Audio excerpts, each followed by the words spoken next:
अचतुर्वदनो ब्रह्मा द्विबाहुरपरो हरिः अभाललोचनः शम्भो भगवान् बादरायणः।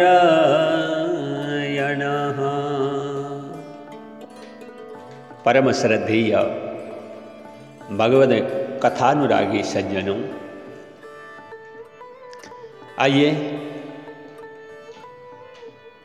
हम आपके समक्ष श्रीमद्भागवत महापुराण के कथा सारों को लेकर के उपस्थित हैं।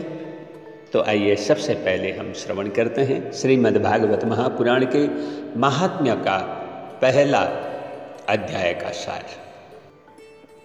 शौनक जी ने कहा, हे सुत जी महाराज, त्रिभुवन में सदा विचरण करने वाले देवर्षि नारद जी को सप्ताह सुनने की बुद्धि कैसे हुई? सुत जी महाराज कहते हैं, हे ऋषियों, इस विषय में एक बहुत ही सुंदर कहानी है, मैं उसे सुनाता हूं। चारों ओर घूमते हुए बदरिकाश्रम में पहुंचे हुए नारद जी से सनकादि ऋषियों ने उनकी उदासीनता का कारण पूछा।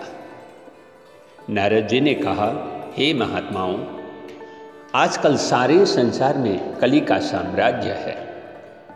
सभी अपने अपने धर्म से अलग हो गए हैं। एक दिन संसार का पर्यटन करता हुआ मैं यमुना नदी के तट पर पहुंचा।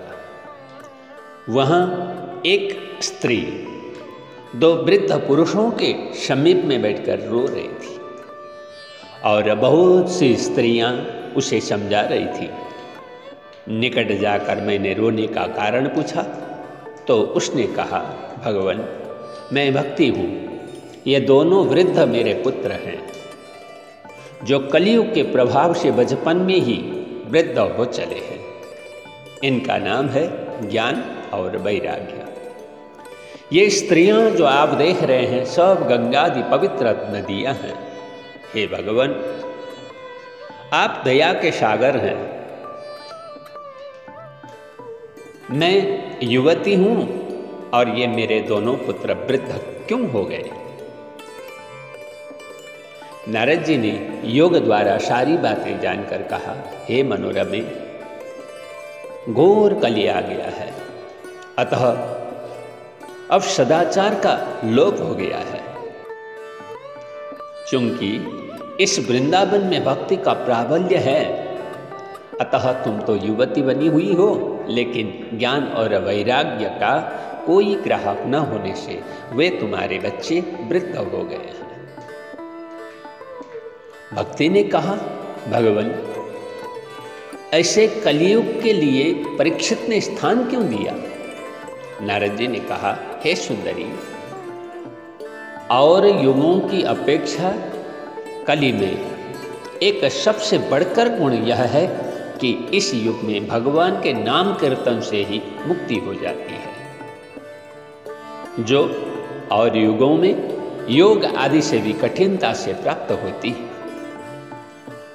इसी से राजा ने इसे रहने दिया। हे सुंदरी, इस युग में अब किसी में भी सार नहीं है। जिसे जो करना चाहिए वह न कर दूसरे का धर्म करने लग गए हैं।